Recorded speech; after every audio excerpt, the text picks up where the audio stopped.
ఒక వేద విద్యార్థి తెల్లారగట్ట లేచి స్నానం చేసి విభూతి పెట్టుకుని కుంకుమ బొట్టు పెట్టుకుని సంధ్యావందనం చేసి ఆ తర్వాత ఏదో ఒక శాస్త్రం నేర్చుకుంటాడు. ఆ పని ఆకాశం చేస్తుంది చూడవయ్యా అన్న. మరి విభూతి ఎక్కడ పెట్టారండి? ఉదయకాలంలో ఆకాశంలో ఉన్న మేఘాలు చూడండి, తడి విభూతి రేఖల్లా ఉంటాయి సరిగ్గా మీకు, అది ఊహ. మరి కుంకుమ బొట్టు ఏదండి? పొద్దు బొట్టు నీడి సూర్యుడే బొట్టు. ఉదయసూర్యుడి నుంచి ఎర్రటి కిరణాలు వస్తున్నాయి కదా, ఆ కిరణాలు ఎలా ఉన్నాయంటే సరిగ్గా సంధ్యావందనం చేసేటువంటి వాళ్ళు రాగి చెంబులో నీళ్లు వాడతారు సాధారణంగా.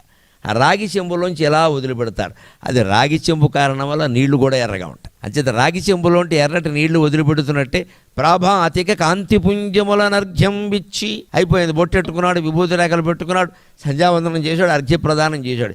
ఇక చదువుకోవాలి. ఏం చదువుకోవాలి? శ్రద్ధాళువై జగదజ్ఞాన తమోపకారియగు తేజశాస్త్రమున్నేర్చెడన్